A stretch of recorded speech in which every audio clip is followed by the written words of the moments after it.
Okay, we are ready. Tyler. Wait, oh yeah. Hey, I think this is your shirt, by the way. Looks like it. Yeah, like 2 random shirts just showed up in my laundry. Ta-da-da, ta-da-da. Can I clap? It's impossible to say. It looks so funny.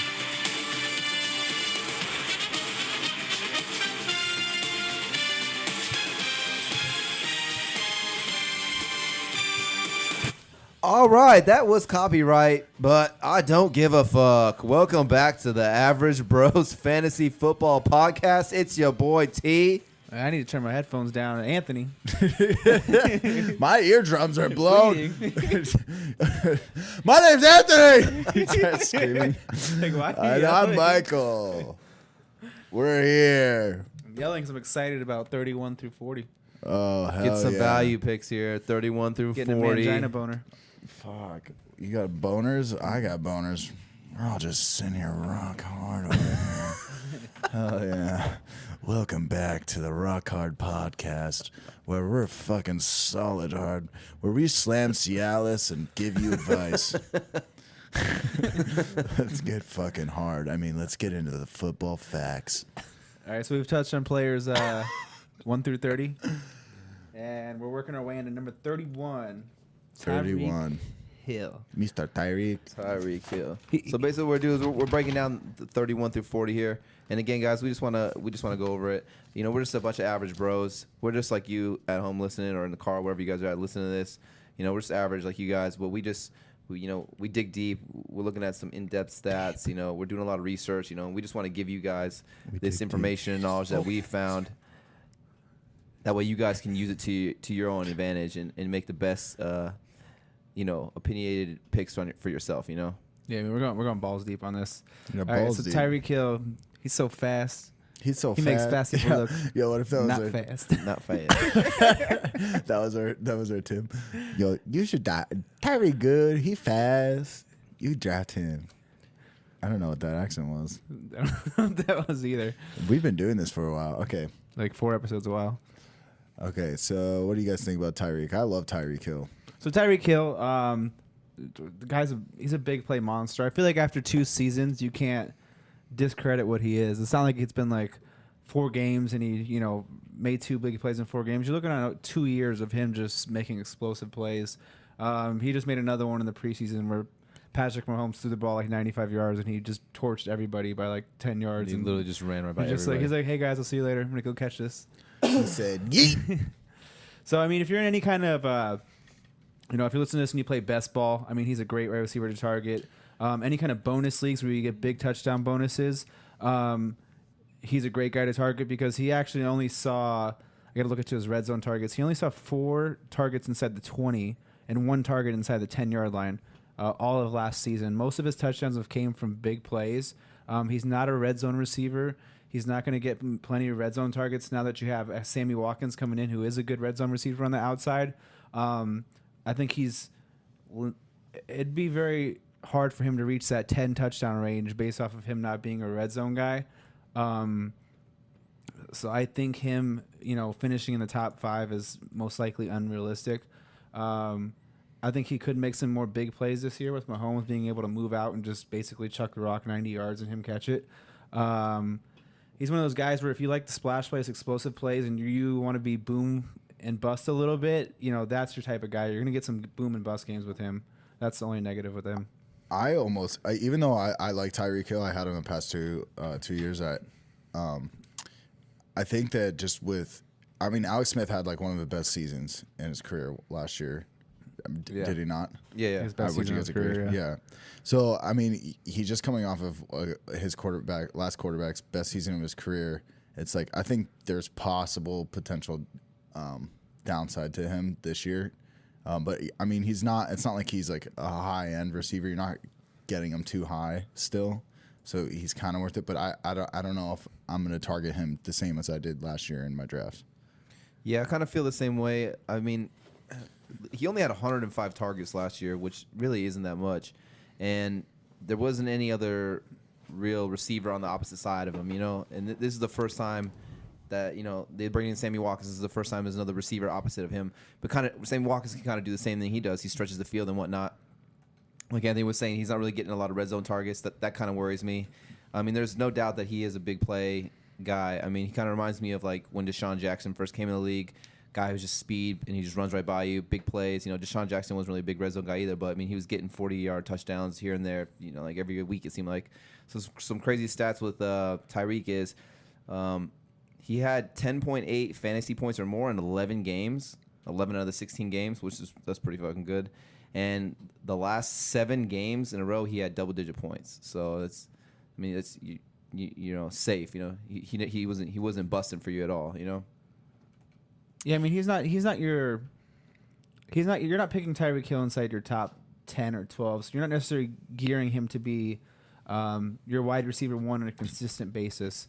I think there is potential for a little bit of like I don't think it'll be a complete bust season. But, you know, he's been in that 100 target range. And if he only sees 3 touchdowns and doesn't make some of these big plays, you know, you're going to be a little disappointed that getting, you know, maybe 65, 70 for around 1,000 and 3 touchdowns. You know, you're going to be a little disappointed in that season when you're taking Tyreek, you know, in the 3rd round. He's a guy who has to kind of fall for me. He's going to win you 1 or 2 weeks straight up by just making massive plays. But he's someone that I just see some regression coming. You know, he's never been a target monster. You know, there's plenty of guys you can get in this range. They're going to get 120, 130 targets.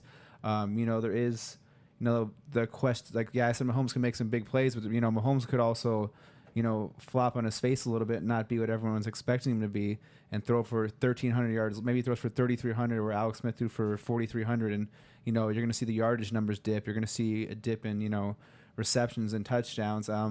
I just think it's kind of a risky play when it comes down to it, but he does offer some weekly massive upside. So if you're the guy who likes to just go out there and swing for the fences and take all upside guys, you know, by all means, feel free to take Tyreek Hill because he could flop, but he also could have some massive games where he puts you up 30-plus points with, you know, 2 50-yard bombs and a punt return in a game. He's one of the few players that can, you know, score on special teams as well. Yeah, 100%. Heck yeah, Tyreek Hill. That was your Tyreek Hill coverage of the coverage of Tyreek Hill coverage. I mean, the receivers he's around, would you rather have Amari Cooper or Tyreek Hill? Amari Cooper. So I would go Cooper too. Golden Tate and Jarvis Landry or Tyreek Hill? I'm probably taking Golden Tate just because I feel like Golden Tate's got a safe floor. Over Landry, that one's kind of tough right there. The thing, see, like with Tyreek Hill, he's good, but it's just having Sammy Watkins on the opposite side of him now, I feel like is gonna, you know, affect him in a negative way. You know. Yeah. See, I think he didn't have that last year. I think I'd still take Hill over Tate, just because Tate's he's not going to score more. I don't even think he scored more than 5 touchdowns in a season. He's a weekly safe guy. But if Hill's my wide receiver 2, I don't want Hill as my 1. That's where I'm avoiding Hill. Yeah. If he's my 1, but if Hill is my 2. You know, and versus Golden Tate is my 2. Golden Tate's going to get me 10, 11, 13, 10, 11. But, you know, Hill's going to have those weeks where he's going to put me up 27 and is going to win me some weeks. And that's where I personally differentiate between the 2. Yeah. Yeah, I would take Tyreek Hill over Golden Tate. I don't know. I might take Amari Cooper if he can. I don't know. I feel like Tyreek Hill, people are going to actually, even though his ADP, if you're doing like a live draft, I feel like people in an actual live draft will take Tyreek Hill a little bit higher. Yeah, because some people are going to look into all these factors and just going to see, Tyreek Hill and Mahomes. Yeah, they'll just they're going to look see at the name. You know, they're going to see the preseason preseason highlight of an 80-yard bomb and be like, he's going to do that every game. And so that's probably why I would take Amari Cooper over Tyreek Hill, because I just feel like although his ADP is very close, I think that he's actually going to go. Like in a real draft where you would take him, he's going to Right, he's going to fall a little bit farther. I agree with that. Let's move on to... Guess who? Amari Cooper. Just who we were just talking about. Koopa Loop. Koopa Doop. Koopa Loop. Sports Scoop. Poopity Scoop. It's Amari Coop. All right, so Amari Cooper. Jesus, I mean... He burned you last year. Yeah, if you had him, he burned you. you, and then he burned the Chiefs in one massive game. Seriously. On top of that.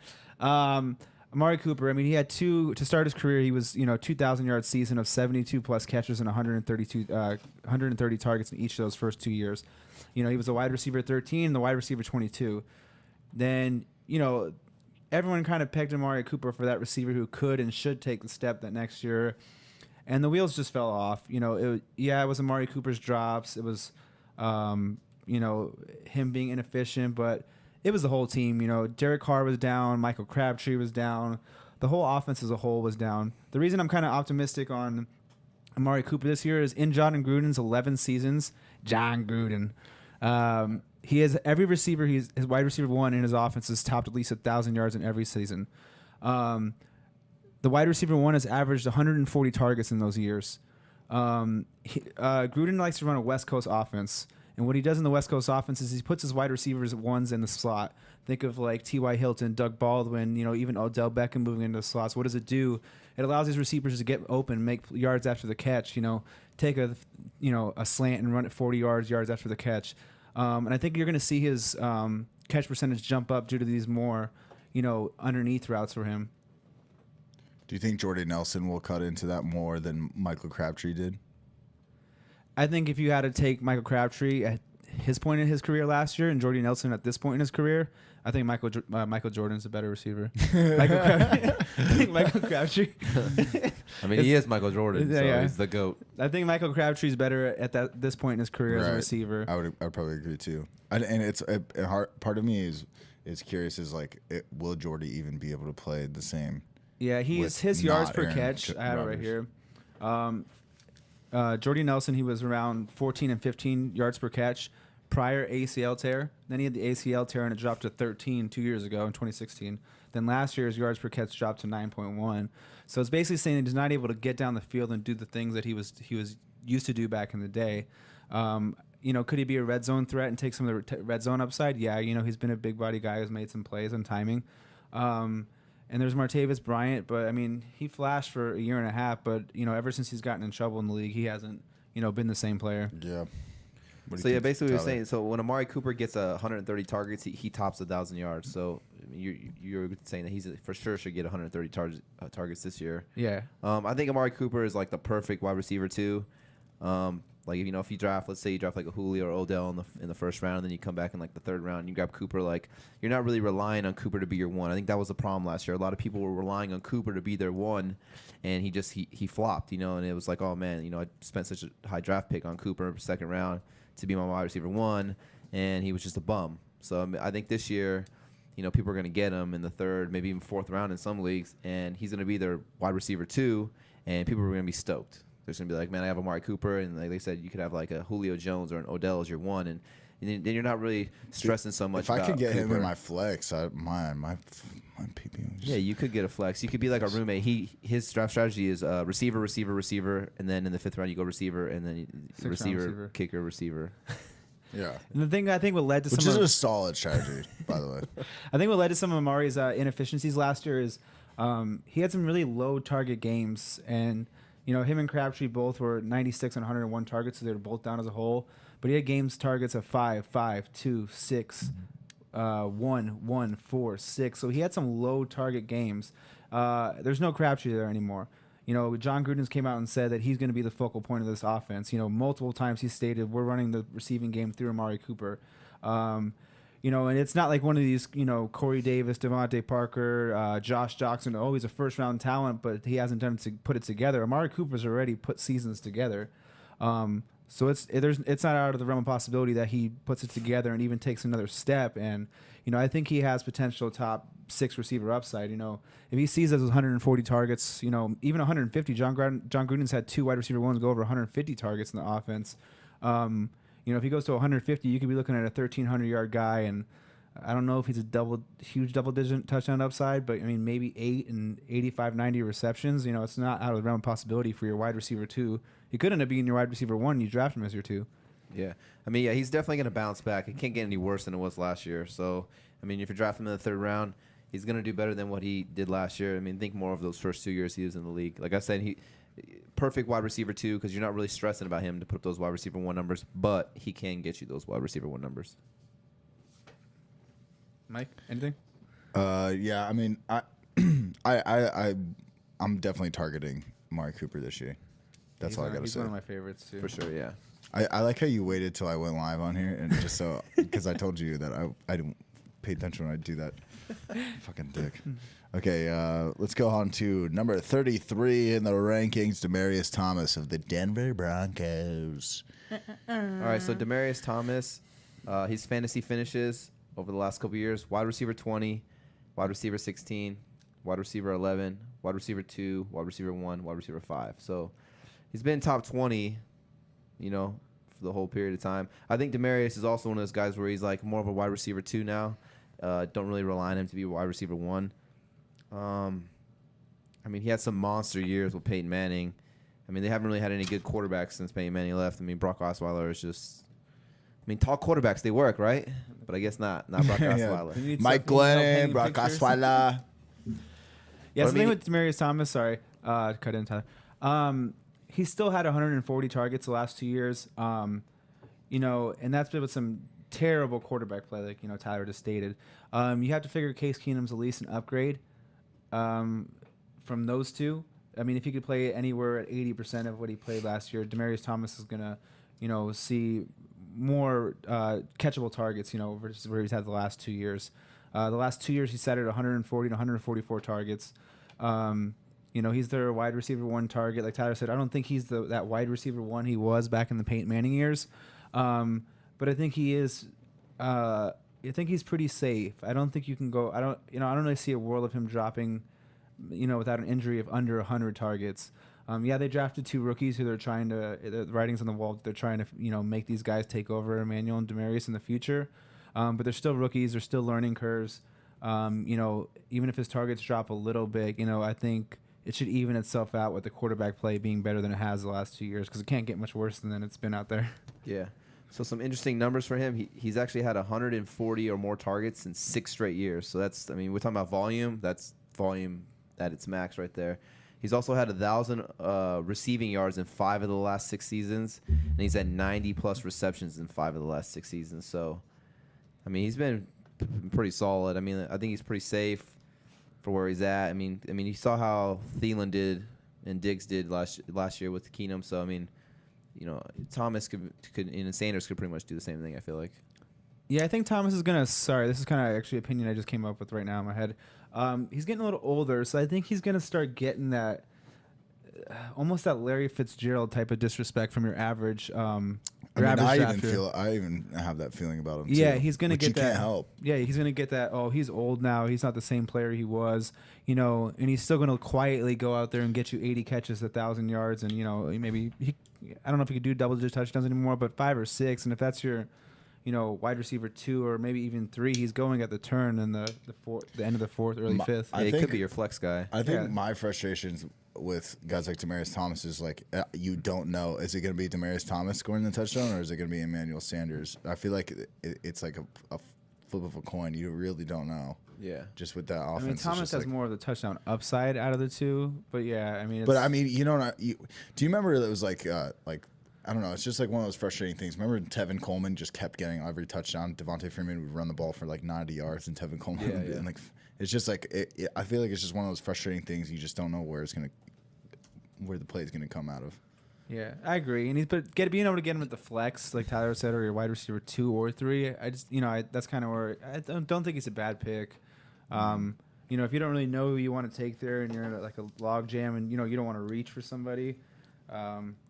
There's some guys I'd maybe take over him, but we'll see who's in that range. Jarvis, Landry, and him. I'm going Demaryius over Landry. Yeah, we're Dolphins fans. I think I'd still take Demaryius over Landry. Yeah. I just think Tate or him. I feel like they're the same player. Ooh, that one's kind of close right there. See, I might go Demaryius because he's got maybe the touchdown upside on them. Yeah. I feel like the receptions and yardage for them could be similar, but I feel like Demaryius' touchdown upside could be a little bit better. I feel like I would take Landry if he was still in Miami over Demaryius Thomas, but we all would. Yeah. But like I said, 5 of the last 6 years, 1,000+ receiving yards and 90+ receptions. I think last year was the year that he didn't get it. And he's still at 949 for 83. Yeah, which isn't bad. You know what I'm saying? So I feel like he's got a safe floor. Yeah. You're not worried. I don't think he's gonna do an Amari Cooper fall off a cliff thing that like he did last year. So pretty safe pick. I feel like. Yeah, he's not a very boom or bust guy. He's more of a, you know what you're getting. You're getting that safe floor. This floor seems so sturdy right now, dude. God. All Is right, Demaryius Next Thomas guy. under here? Number 34, Jordan Howard. Chicago Bears. The What do you boys- Chicago The Bears. Bears. What do you boys think of Demaryius The Thomas? Bears. Okay, I gotta stop doing that. It's getting So hella racist. I'm really big on Jordan Howard this year. I haven't been the last 2 years, but then like I said, we're digging deep. We're looking at a bunch of research and looking into a bunch of things. I've fallen in love with Jordan Howard, and he's fallen into the third round, which I think is crazy. To start off, they have the easiest rushing schedule going into the season. So like I said, that always changes, but I mean, running back has the easiest rushing schedule. I want that running back on my team. He's finished as the RB12 and the RB10, so he's finishing both years in the league as the RB1. He's had 1,100 or more yards in each of those and 7+ touchdowns in each of those. So, I mean, he's averaging 290 touches in both of his seasons too. So, I mean, we're talking about volume. He's getting a ton of it. I don't know. I just love him. I think they're going to feed him the ball. I don't know. I love him. I think the Bears are really building their team too, and Yeah. I don't know. Yeah, it's a complete different offense. Well, and it's so crazy too because last year, Jordan Howard was going in the second round. I've seen in some leagues Probably like second, third. He was sometimes falling on the third cusp. because I just remember when I took Larry Fitzgerald, I could have taken Jordan Howard and I was kicking myself for not doing it. But that was in the second round. But now he's going even further. So I don't. Yeah. I mean, third round, he's a player that I'm targeting Yeah, in I'm not every mad at third that. round, especially if I go like receiver in the first round. I mean, for me personally, I like to take a running back and receiver like one or two most of the time. Like if I go receiver in the first round, then I like to go running back second round, whatever. But if I can get Jordan Howard in the third round, I mean, I'm all about that. Even, I mean, for example, if you're doing a draft and you get two receivers, I mean, let's say you get maybe like a Julio and then, I don't know, like a Michael Thomas or something like that. And then you come back in the third and you grab Jordan Howard as your RB1. Like, I'm all about that. I'm psyched. Yeah, I know there's the one of the narratives that's being spun around is, oh, Tyreek Cohen's going to eat into his workload and eat into his overall numbers. And I mean, he's seen 250 carries his rookie season, 276 last year. Tyreek Cohen is more of a gadget guy. I don't think he's pretty small. I don't know. I gotta look up his exact height and weight, but he could possibly He's not big. He can possibly be imploded on a play by a player and explode and be gone. So I mean, how much volume could he possibly take out of the rushing game? Maybe 40 carries, and you're looking at Howard. It's still in the 230, 240 range. I don't think his receiving role is going to change too much. Cohen's going to kind of have his role. He had 23 receptions in 29. He's not going to dip into 5 receptions. He's going to get some work in the passing game. And I like this thing I like about this offense is I've watched them, and they're not just eye back Jordan Howard, run behind linemen and run into 8 people. They're running out of the shotgun. They're running some 3 wide. They're running different types of offenses. And Jordan Howard actually out of the shotgun averages, I think it's 6.2 yards per carry. So they're just going to be running in different formations. So even if his rushing attempts go down, his rookie season was 5.2, 4.1 when everyone knew that Jordan Howard is the only one who can do anything on the team. So you could see those efficiency numbers jump back up to maybe closer to his rookie year. He could be a 4.8 type of guy. He's had 9 touchdowns and 6 touchdowns on John Fox's offense, if you want to call it an offense. He's as far as the rushing volume goes, I think he's going to be in the top 8 as far as carries go overall. He could be in the top 5 in red zone looks. It's just the lack of receiving. That's the only thing. But, if you're in a standard, I think he's a great pick. Half PPR, and full PPR, you can make your decisions there. But like Tyler said, I like him as my one of the third round running backs I'm targeting. Definitely. I think we're all in the same boat. We like Jordan Howard. The Howard boat? Draft him. Jordan Howard. What are we talking about? Go a little Golden Tate action. Little Golden Tate. Golden Taint. Golden Taint. Golden Tate. Hey. Bronze Taint. All right, so number 35 in the expert rankings. Experts. Mr. Experts. All right, let me get at my Golden Tates. Yeah. I'm kind of meh on Golden Tate. So Golden Tate for me, and another guy right here for he's like good wide receiver too for you. I'm looking deep into the numbers. I didn't realize this until I looked at it, but he's had 120 plus targets and 90 plus catches in 4 straight years, and he's had 1,000 plus receiving yards in 3 of those 4 years. So I mean, You tell me I can get a play like that in the 4th round. He could be my wide receiver too. I think it's solid right there. Yeah, he's one of those guys where you're purchasing and you know what you're getting when you buy this. You know, like Tyler just said, you're going to get 90 receptions and 1,000 yards. You're not going to get a massive touchdown year. But I mean, even if he swings his touchdowns up to 6 or 7, you know, you're going to be happy taking him there. You know, and that's not even much of a bump.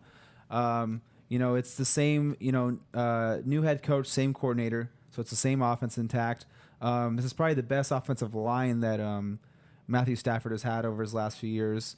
You know, he's a high volume, high catch percentage. You know, week in and week out. You know, he's that guy where I think he's, you know, in the same range as Demaryius at the turn, where, you know, you could have 2 and 2 and you just want that safe flex.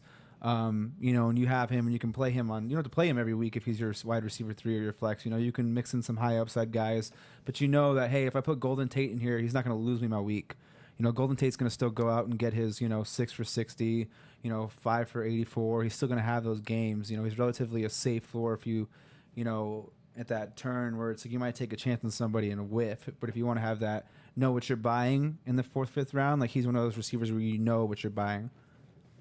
Yeah, the Lions have ranked top 10 in the league for the last 3 years in pass attempts. And they're saying Stafford's thrown for 4,200 plus yards in 7 straight seasons. So, again, like sometimes when I'm looking at receivers, I'm trying to find the quarterback. You know, like what is the quarterback throwing for over 4,000 yards? Because if he is, then most likely I feel like his one of his receivers is going to get 1,000 yards. I mean, it's only 25% of his total passing yards. So, I mean, Stafford's consistently just throwing the ball for 4,200 or more yards every year. Like I said, Golden Tate 100 plus targets, and actually he. Out of all the receivers that had over 100 plus targets, Golden Tate finished with the best catch rate. His catch rate was 77%. So that's better than, you know, AB, Julio Jones, you know, DeAndre Hopkins, you know. So 100 plus targets, and he had the best catch rate in the whole entire NFL. I love it. Yeah, I agree. Golden Tate, safe. You know, like I said, book it. End your 4th, 5th round right there. What's he going, like 4th, 5th round? Yeah, I think he's a guy too. You can partner with some of those. Like if you have like a Tyreek Hill and Amari Cooper, let's just say those are your 3rd and 4th round picks, and you're like, crap, I kind of want like a safe guy. You know, maybe to plug in here and there. Let's just say, you know, they both have bad matchups and they're kind of boom or bust. You know, he's a guy that's like almost perfect for a wide receiver 3 in that situation. Where let's just say Amari has a tough matchup that week, you can line up Tyreek and maybe put Golden Tate, and you don't have to be married to Amari Cooper in that situation. Yeah. Safe pick. I mean, like we're saying, sometimes you want to kind of get some players with a safe floor, you know, like, and you know what Golden Tate is. So all right, let's move on to the next guy. We're talking about Mr. Zach Ertz. Ertz. You start Ertz. I like Zach Ertz. What was your brother's team name? It Ertz when I fart. Yeah, it Ertz when I fart. I don't know. I thought it was kind of funny. Solid, dude. All right, so Zach Ertz, last year he had his, you could say his breakout season, and Carson Wentz had his breakout season. He went to the Super Bowl. He won the Super Bowl. I think right now he's being drafted. Do you have his ADP? I'll pull it up. Well, I mean, we have it at, 35? Yeah, he's 35 overall, but he's going to the 407. So you're looking at him in the late 4th.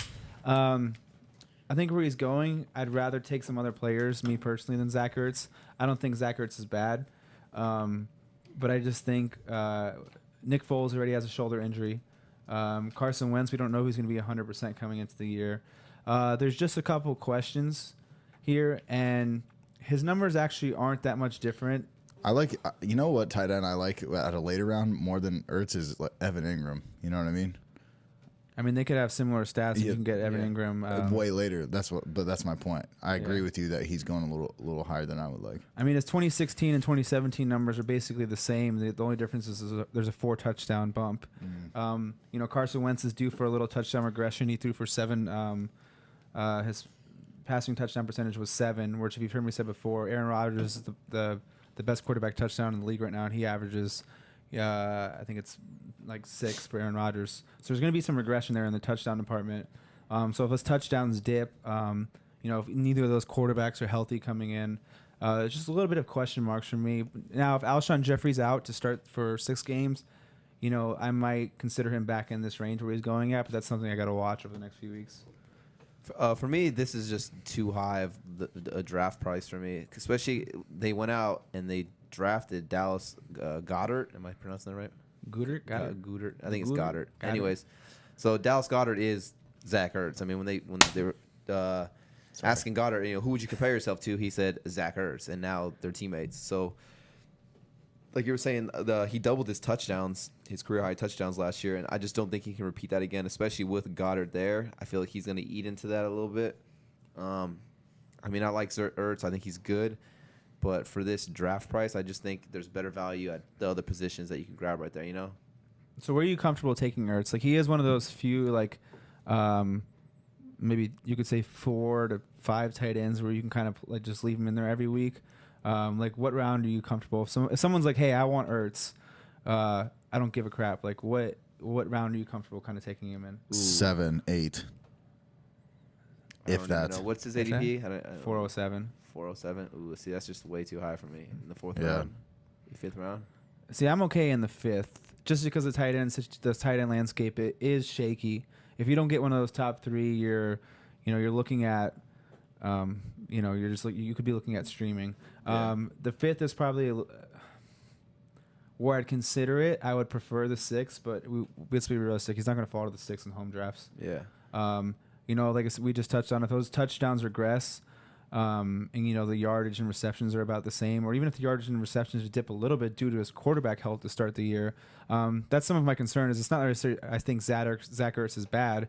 I think it's that he has questions at the quarterback for a few weeks, which could hurt his overall numbers. If you like Ertz and you want to take him, he's your guy. Go ahead. I think the 5th is okay to start looking at him, but I wouldn't reach at him for a late 3rd, early 4th. You're kind of reaching at that point. If Jeffrey's out, I feel like that's safe in the 5th round, because some of those targets are gonna have to go Ertz's way. I almost never draft a tight end in the 4th round. That's crazy. Yeah, kind of me too. I wouldn't. But unless you can somehow get like that Gronk or Bonk. I mean, there's no way you can probably get him that late, But anyways, Ertz finished as tight end 3. The year before that, tight end 6, and then tight end 9. So I don't feel comfortable risking a 4th or even 5th round pick on like you're saying, like a tight end that I think is going to be a top 3 tight end when he's only finished in the top 3 once in his career. And now like I said, they drafted another tight end, and then the quarterback questions too on top of that. I mean, I guess we were saying if Jeffrey's out for 6 weeks, then those targets have to go somewhere. I don't know. For me, Ertz is one of those players that I'm just not really like. I don't really love him, so I might not wait. There's other tight ends I'll probably wait, and then in those rounds where Ertz is going, I'll try to grab a different running back or a different receiver, or maybe even like this is when the quarterbacks might start coming off the board. I mean, if it's Aaron Rodgers, maybe I'll go for Rodgers instead of him there for value. Yeah, I agree. I think we're all in the same spot right there. He's been pretty consistent though. The last 3 years, he's had 106 targets, 74 receptions, and 815 receiving yards for 3 straight years. So. Yeah, he's a pretty consistent guy. I don't think Ertz is a guy where if you do take him in your 5th round, he's not going to lose your league right there. I mean, there's plenty of guys in the 5th round. Yeah, you didn't screw yourself. Yeah, you're not going to. Juju Smith-Schuster, I mean, he could completely not be what he is if AB stays healthy. And now they have DeAndre Washington looking good as well. I mean, Allen Robinson's in that range. He could flop. I mean, Kenyon Drake, he's an apostle. Kenyon Drake. I'm drinking a little bit of drink. Kenny Drake. These are players where, you could potentially just miss in these positions. Even Brandon Cooks could be a bust in LA. You can miss this position versus where you take Zach Ertz, you have almost a guaranteed top 6 tight end. So I'm not opposed to it. Like I said, if he's your boy and you want to get him, go get him. Just don't reach for him too high because there is some questionable quarterback play in the beginning of the year, and I think it's gonna kind of hurt his production in the beginning. He's if you got to say if he's a lock for top 6 tight ends, you got to figure he's one of those top 6. Yeah, for sure. Oh, guess who's next, guys? Guess who's next? Who's that? My boy Landry, number 37 overall. My boy Landry. I'm taking number 4 overall, like my dad. So my dad. So last year we did a family league. No way. And it was a 12-team PPR, and I think my dad had like the 8 or 9 pick. He said Landry. And we were like, Dad, don't take any Dolphins in the first 10 picks. Okay. So 8 overall, he takes Jarvis Landry. We're we're all laughing, but talking crap. What do you do? Little do we know, he actually He was actually like a first round he led the league in worthy fucking- pick last year. So that basically goes to show you how much everyone in this expert industry knows. They don't like. Comes down Nobody to it. really We're just knows. taking guesses. We don't But know. yeah, shit. where was Landry going last year? Third round, maybe. Fifth, no, I think it was like 5th round. Really? Yeah. Yeah. And he led the league in receptions. Yeah, I mean, this basically tells you like what everyone that thinks they know actually knows, and kind of like illustrates the point of like if you believe in something, do it. My dad believed in Landry as a first round pick apparently, and he was right. So yeah, back to Landry. My worry with Landry is I don't know if he's going to see the target volume. Actually, I know he's not going to see the target volume he saw in Miami. He was looking at 150 plus targets, 161 in 2017, 131 in 2016, 167 in 2015. He's just not going to see that volume in Cleveland. And last year, the reason he did finish so high is he saw his touchdowns jump up to a career high. And I think there's just too many weapons in Cleveland for him to score the amount of touchdowns he did last year. And that's kind of my worry with Landry. I see the targets maybe dipping into the, I think when it comes to the targets, the chemistry he's building with Tyrod, I think he's going to favor the targets over Josh Gordon, actually. That's my personal opinion. I don't know how you feel about that, Tyler. I just think, he's been building chemistry all offseason with him. He's in the middle of the field. He even ran a couple outside routes. I think the targets are going to favor him over Gordon. Like, what do you feel about the targets between those two? Yeah, the targets, that's tough. He's definitely not going to see the amount of targets he did in Miami. In Miami, he was getting, like he just said, a ton of targets. But, I mean, his yards per reception were low. I mean, he had 8.8 yards per reception last year. He led the league with 112 receptions, and he didn't even have 1,000 yards. I mean, that's just wild to think that, So those numbers are for sure going to go down in the receptions and the target mark. Touchdowns for sure. I mean, it was his contract year, and I mean, Landry balled out and he got paid. He had 9 touchdowns last year. I don't think that he's going to repeat that either. I mean, I love Landry. I think he's phenomenal. I mean, the guy's got probably some of the best hands in the league. I mean, and he can run routes. And I love the fire and the intensity the guy plays with. I was, super upset when Miami got rid of him. Do I think he's going to repeat that in Cleveland? I don't think so. Just because Tyrod, I mean, he's never really thrown the ball for over 4,000 yards. I mean, I know it's a different team now, so maybe he does. But then, like you said, you also got Josh Gordon coming in. I mean, he's going to demand a good amount of targets, you would think. I think the thing that does help Landry, like you were saying, is this whole time Josh Gordon hasn't been in training camp. He hasn't been practicing with the team. This has given Tyrod and Landry some time to build some good chemistry together, and Landry has probably become Tyrod's go-to guy. Yeah, there's just a lot of mouths to feed there. Even if he is Tyrod's go-to guy, Josh Gordon's going to command his if he's playing. David Njoku, even if he's not the full-time tight end last year, the tight end position saw 110 targets. So, that position alone is going to see probably another 100 targets. And Tyrod actually has favored the tight end position over his career and his tendencies. They paid Duke Johnson. He's going to see his share of targets out of the backfield. I'm not too much one to follow the money, but in this case, you don't pay a pass catching specialist. But I think he actually is good between the tackles, but that's what they paid him for. You don't pay that guy to give him 40 targets a year. There's just so many mouths to feed to, even if he's the alpha, it's hard to imagine him seeing over 130 targets. And like Tyler said, the yards per catch are down. He's not a big high yards per catch guy. So if he sees 120 targets and his yards per catch is, around the 10 range, and he catches 80 balls, he might be 80 for 800 and maybe 4 touchdowns. And, that's, to me, that's someone you're going to be taking in the 6th, 7th round, not the. So what do you think he's like a wide receiver too? I think he's a wide receiver too. I think he does offer some week-to-week safety. I just don't think he's going to have those boom games like he did last year. Yeah. I think that's the only problem. He's going to I don't see the target volume, the red zone volume coming. Last year, I think he was, top 5 in red zone targets? Something like that. It was crazy high. Yeah, he's not going to finish in the top 5 in red zone targets. Like Gordon and Njoku, even Antonio Callaway is another receiver that could steal 1 or 2 touchdowns. Duke Johnson, if the running games, if they're more competitive, they might even run the ball a little bit more to try and keep the games balanced. It's just you're not getting the Landry you had in Miami. You're getting a whole new Landry that's almost his ceiling's nerfed. Yeah, so just keep that in mind. Don't think like, oh, Landry, he gets 150 targets every year. He gets 100 catches every year. Like that I'm going to draft him in the 4th round, 5th round. But like, no, that's not going to happen again. He could be along his. This is kind of a line where I wouldn't be. I feel like this would be a good over under if you're a sports maker for Landry. This is his rookie season, 112 targets, 84 receptions for 758 and 5 touchdowns. Like if I was an odds maker, I feel like that'd be a perfect over/under for Landry right there. Probably. Actually, I was looking at that in let's see what he's projected for. So yeah, he's projected for 87 receptions, 930 yards, and 5 touchdowns. Which I guess that's It's a long, yeah. So they're taking the over. So Yeah. next guy, or Mike, do you have any opinions? No, I mean, no. Look, you guys are Dolphins fans. You guys know Landry, yeah, like the back of your wiener. I mean, the back of your hand. So, Or the back of our wieners. or the back of your wieners. You know, or about the back whatever of my comes wiener first. on the back of my hand. Hey. Oh, could you imagine? That'd be fun.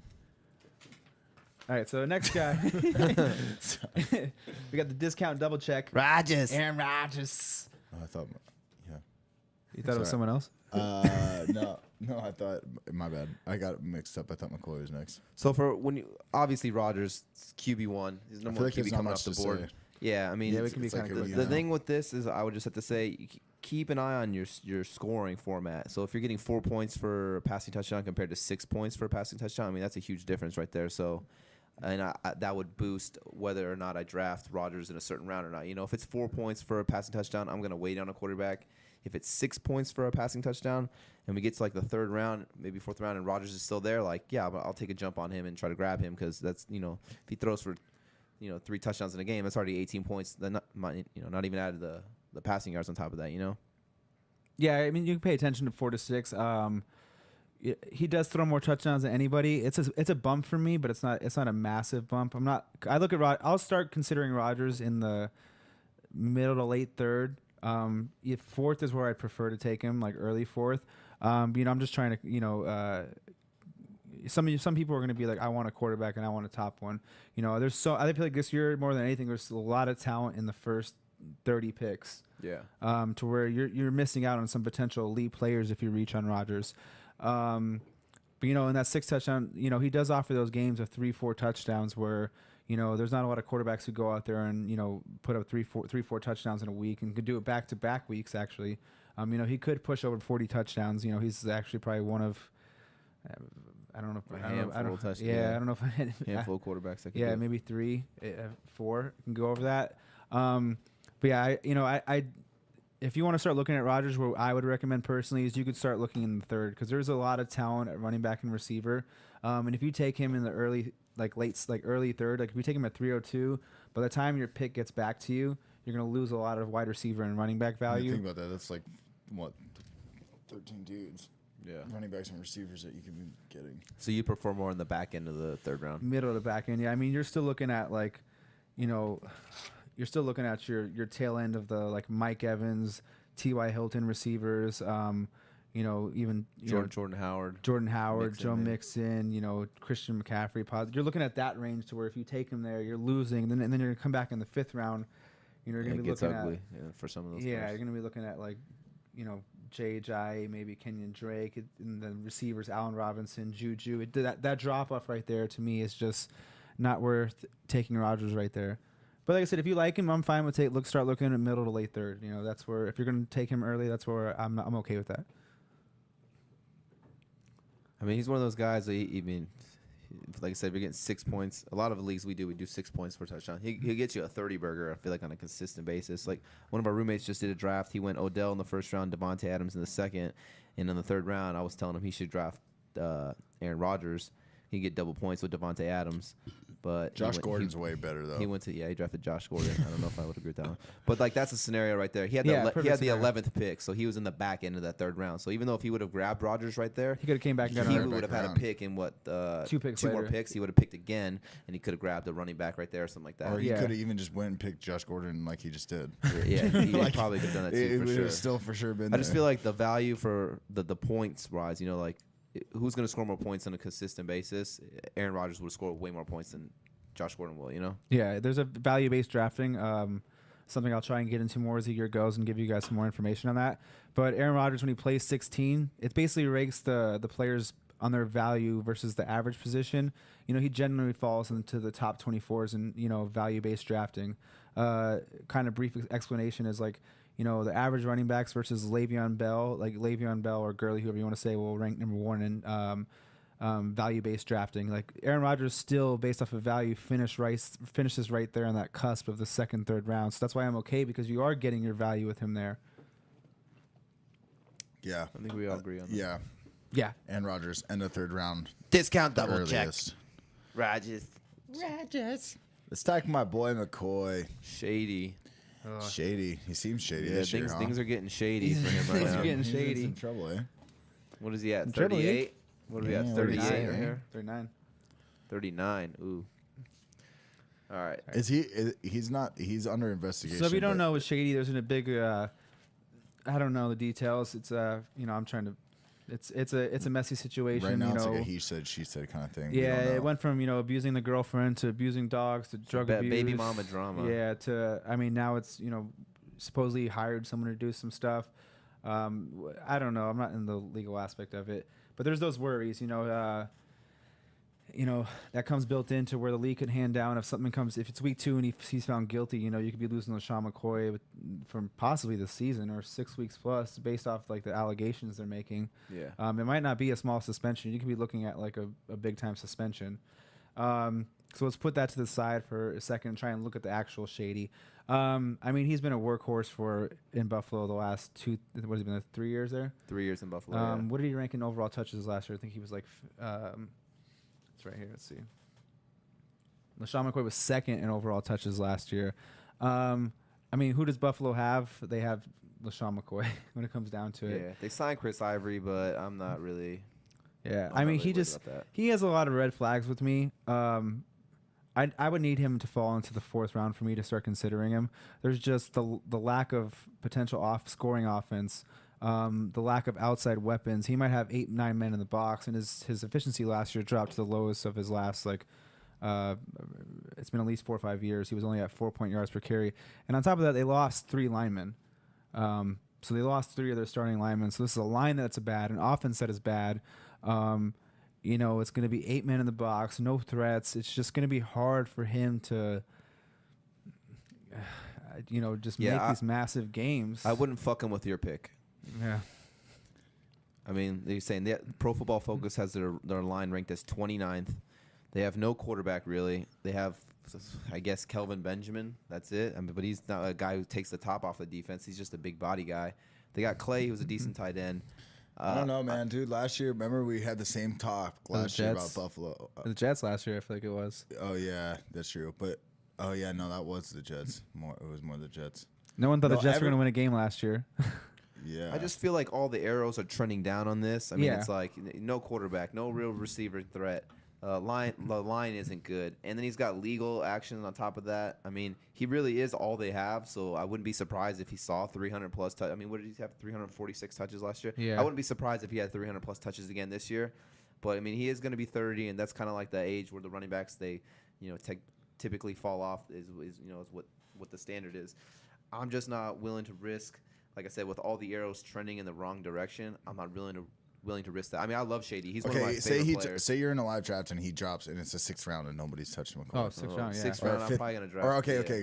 What's it? What round is he going in? If he's right gonna be like, okay, say he's going to like my 5th round. Flex, then Early then I'll 5th. go for it. But I'm not gonna rely on Shady to be like my 1 or my 2. Right. I think that's the point Tyler's trying to make. I'm trying to make. Let's see, he's at the 304 right now. Okay, let me ask. Let me rephrase this. Okay, where would you be okay taking him? Okay, so if I'm trying to look, I have to almost take the goggles off and look at LeSean McCoy black and white. If he's healthy for 16 games, he's still going to see 250 carries. I don't know. They might not. Like you just pointed out, that's something I thought about is could they be the Jets where it's like, they're not going to win a game this year. They're going to be terrible, and they end up being like 6-10. It's possible. That's what people were thinking last year, or whatever they are, 4, 5, and 11. He's going to probably see 250 carries. He's going to probably see 50-plus catches. So that has some value. I just think the efficiency and touchdown upside is going to be really capped. So I'd consider him not in the early 3rd. There's too many upside guys right there I'd take over him. There's too many safer picks. Yeah, but as far as a volume, if I were to consider Shady an honest answer, like I said, black and white, take personal opinion, take this out of it. I'm looking right now and Lamar Miller and Royce Freeman, Kenyon Drake, Jai, and those are all end of the third, early fourth. If you want to consider him in that range, I'd start thinking about him right there. Jai might not catch many balls. Lamar Miller, he's, I feel like he's pretty safe, but I think McCoy offers more in the rushing, the receiving department. Royce Freeman's a rookie and a possible timeshare. Kenyon Drake, we don't know if he's a starter. If these are question mark backs, so if you're just like, hey, he's my RB2, like maybe flex, and I just want to take someone who gets volume, then that's where I would consider him. So like I feel like all the arrows are trending down on McCoy, but here are some actually some good numbers that could defend him. So he's had 1,100 plus rushing yards in 4 of the last 5 years, and he's had 1,450 plus scrimmage yards, so 1,450 total overall yards rushing and receiving in 4 of the last 5 years.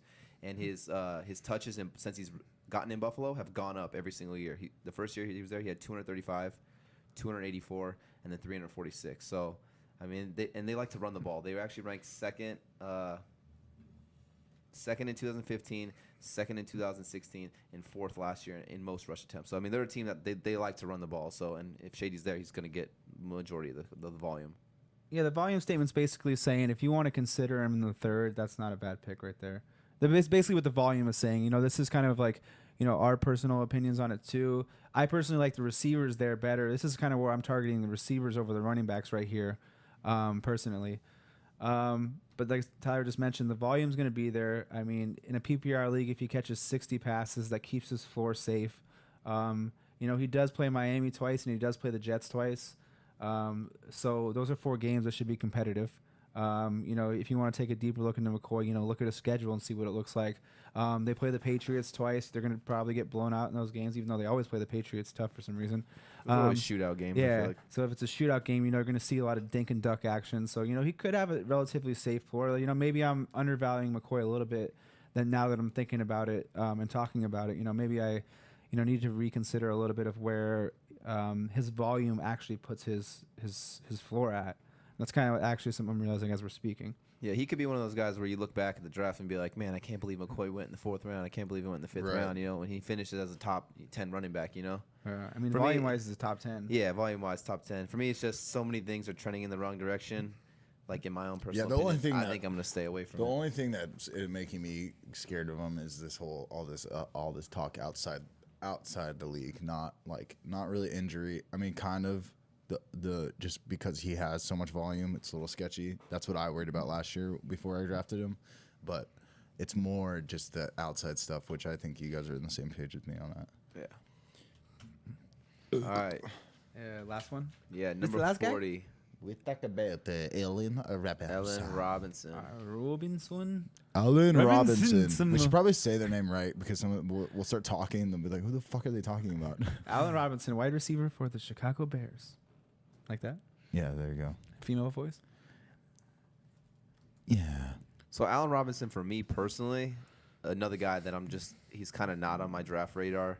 I don't know. I think he's going to bust. I think he's going to be a bust. There's just certain players in that area where he's getting drafted that I would rather take. Like, for instance, we were just touched on this on the Rodgers. Like, I would rather take Aaron Rodgers over Allen Robinson there because Aaron Rodgers is going to double the amount of points that Allen Robinson is going to score probably. I wouldn't waste my pick on your dick. Wait, how does it go? Yeah. I wouldn't. Yeah. Just don't waste your dick in general. Okay, yeah, right. So Allen Robinson, I mean, if you look at the guys he's going around, I feel like this tier of receivers is. So we get Allen Robinson, Chris Hogan, isn't in that same that. Let's pull him out for a second because that's a situation you have to discuss on weeks. But yeah, Allen Robinson, Alshon Jeffrey, Marvin Jones, Golden Tate, Will Fuller, Corey Davis. These are all guys that. When you're looking at this range of receivers, there's no necessarily none of these guys are locks to be high volume guys or, I probably like Marvin Jones the best out of this group, but, these guys have worlds where they could, see big touchdown, big yardage seasons, but there's no lock to it. He's kind of one of those unknowns. Like, are we going to get the Allen Robinson we saw, 3 years ago? He's flashed, top 5 receiver upside. I think the question is, it's almost like what is Nagy, right? Nagy, yeah. What is Nagy's offense? Like, how is it going to feature Robinson? You know, if he sees 130, 140 targets, I think it's going to be well worth his draft capital. But if it's like we're KC, where, you know, there's not necessarily a hyper efficient receiver as far as target volume goes. If you look at Tyreek Hill and some of these other guys, you know, if he sees 100 targets, I don't think you're going to get the value you get where you draft him at. So, you know, he's one of those players where it's almost a personal opinion thing. You know, do you believe that he's going to be the go-to and Mitch Trubisky's going to drop back and look to him and target him 130 and the offense is going to scheme towards him? Because then, yeah, I think, you know, if he gets 130, 140 targets, you know, he makes big plays. He can score touchdowns. You know, he has top 15 upside built in there. But, you know, if he sees 100 targets, you know, if the ball's getting spread out to the running backs, to Trey Burton, to Anthony Miller, Kevin White, or whoever's outside, you know, if it's getting spread out and it's not, hey, this is Allen Robinson's offense, you know, you're going to kind of be a little disappointed where you draft him. And I think that's what it comes down to with him. He's very, like, there's a cloud around him and you don't know what you're going to get yet. So for me, it's okay. Rookie year, he didn't do anything his rookie year. The second year, he exploded. So he had 150 targets, 80 receptions, 1,400 yards, and 14 touchdowns. But you got to remember, a lot of those games, the Jaguars were behind. They were getting smacked. So it was Blake Bortles garbage time, and he was just chucking the ball all over the place. Yeah, that was the year that him and Allen Hurns actually had 1,000-plus yards. So the very next year, he also had another 150 targets, but he only had 73 receptions, and he only had 880 receiving yards. So it's nearly 500 less receiving yards on the same amount of targets. And then he also had 6 touchdowns, so 8 less touchdowns on the same amount of targets. And this is back-to-back years where he had 150 targets. So I get what you're saying. If he gets them, then he can have it. But to me, I feel like Trubisky is going to be – it's his second year, and the coach there, they're not going to want to force feed Allen Robinson 150 targets when they do have former first-round pick Kevin White if he could just stay healthy. I mean, they're going to use him if he's on the field. You know, he's a former first-round pick. They're going to want to see if they can what he can do. You know, they have Taylor Gabriel. You know, they drafted Anthony Miller. He's going to get some run. They signed Trey Burton. He's going to get some run. They got Tyreek Cohen. He's going to get some catches. I just don't think that he's going to get a huge target share. I mean, I think if he gets like 100 targets, that'll be like good enough for him because I can't imagine them throwing the ball a ton. I mean, if let's just say they throw the ball 450 times, I think like 100, maybe 110 targets for him is a good like projection. They're more of like a running team, I feel like, especially when it gets colder in Chicago. You know, towards the end of the year, you get November, December, you get in those colder games, you don't really throw the ball as much as you normally do. You run the ball. I agree with what you're saying, but here's when you look at relative to where he's going in the draft, is we're looking at receivers who are 100 target guys. You know, Alshon Jeffrey is not going to be a 130 target guy. Marvin Jones is going to be a 130 target guy. Chris Hogan, there's an Edelman mix, so that's a little tricky. But, you know, Golden Tate, more PPR. Will Fuller is not going to be a 130 target guy. Corey Davis I don't think is going to be a 130 target guy. He's in those. Sammy Watkins, I don't think he's going to be 130. So we're kind of morphing into these targets of these guys are going to be around the 100 target range. You know, I kind of agree with you where I don't think he's going to be hyper targeted. But there is a possibility to where we've kind of seen how Alshon is in the offense. We've kind of seen how Marvin Jones is in the offense. Corey Davis has yet to put it together. You know, Golden Tate, we touched on, a safe. Will Fuller, you know, if he's going to score 100 touchdowns on 50 targets like he was last year, you know, these you're looking at the target range of where it's a dip. Sammy Watkins, you know, he has a little bit of that unknown yet. Where like I agree with you, I don't think he's going to see 150 plus. You know, but could he possibly, you know, be 130 and be in between those 2 years? You know, I think that's in the realm of possibility. Like I said, I don't think he's going to be 150 like you said, but could you see 130, 130 targets? I think is his ceiling, and maybe he goes for, you know, 75 and 9 and 7. You know, if that's like your, you know, six round pick, you know, your wide receiver 3, and if you want to take a chance on him, you know, you're just dealing with the receivers in that range where they're all around 100 targets. Yeah, I just feel like the Bears defense is pretty good, and I feel like they're going to be like pretty competitive this year, so they'll be in a lot of games. And like that year that Allen Robinson broke out, like I said, he played for the Jags, and they were just trash, so he was getting a lot of garbage time in the fourth quarter. I don't know, just for me personally, that's just not a guy I'm not going to draft. There's other, like I get what you're saying in those tier of receivers for that area, that he might have like the highest upside for the things, but then it's like, all right, maybe I'm drafting someone different. Like I don't like LeSean McCoy at all, but if it was LeSean McCoy or Allen Robinson, I'm drafting Allen Robinson. Yeah, but they're like I'm drafting LeSean McCoy. They're 3 rounds apart almost. That's not gonna happen. Oh really? Okay, well because right here they have them 30 and 40. So it's just well, yeah, like, this is okay. So these are rankings. rankings though. I'm going off of a draft calculator because that tells you where they're drafted. So there's 2 things we're looking at: is rankings and the draft calculator. Draft calculator, he's a lot lower. But even then, like, there's some receivers that are lower on the rankings. Like, I'd rather have like a Cooper Kupp or a Jameson Crowder, Chris Hogan, who I think is getting slept on by everyone. I'd rather have those receivers over Allen Robinson. Yeah, I'd take those receivers too. But if Allen Robinson's, I'm just saying for like, you can't say Allen Robinson's undraftable or you can't touch him in the 10th round. I mean, so this is what I'm trying to help evaluate is, okay, where's a safe place to take Allen Robinson? And I think when you look into these ranges of, like I was mentioning Corey Davis, Fuller, if he's going into that back end of the 5th, 6th round, these are all 100 target guys. If you believe that he's going to be the Bears' focal point personally, and he's going to see 120, 130 targets, and maybe Mitch Trubisky is more accurate than Blake Bortles. Blake Bortles was very bad that one year. He was throwing balls in practice 15 yards over people's heads. Yeah. So it's kind of, is Allen Robinson, not to blame for that? I mean, could he finish in the middle of that as far as efficiency wise? He had 100% catch rate last year. He was 1 for 1. So solid. That is solid. Yeah, I just think he's not anyone's he's not anyone's favorite receiver coming in. He's one of those guys where you're almost taking a guess on him. We gave you like pretty much every perspective on the offense, where he could be target volume, where he can't, where it can go. It's kind of up to you to make the decision on how you feel about Allen Robinson. And I would if I were to take him, it'd be in the 6th round. I'd start looking. I wouldn't touch him in the 5th. Is too rich for me. Yeah, I get what you're saying. Like I said, sometimes for fantasy football though, it's like it's supposed to be fun, and it's your team. So there's certain players that maybe you like and you dislike certain players. I know for Anthony, he throws all that out the window. He doesn't let his emotions get involved at all. He's just looking at the numbers and where's the value at? Like what is the volume? This guy, what's he getting? He's looking at the numbers strictly. For me, sometimes it's a little bit different, and that's why I'm saying I probably wouldn't draft Allen Robinson. It's just I feel like one big year and then I don't know. Well, just too much. The thing is there's nothing worse.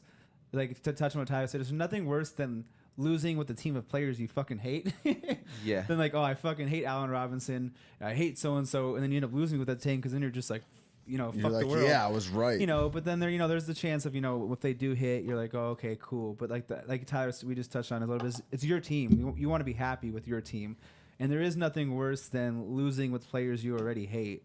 There's players I hate, and when they bust, I'm like, I knew I should have fucking taken that guy. Yeah. And it's like the players you love, and the players they love, if they miss, you don't care. Like you're kind of biased in a sense. You're like, whatever, it's whatever.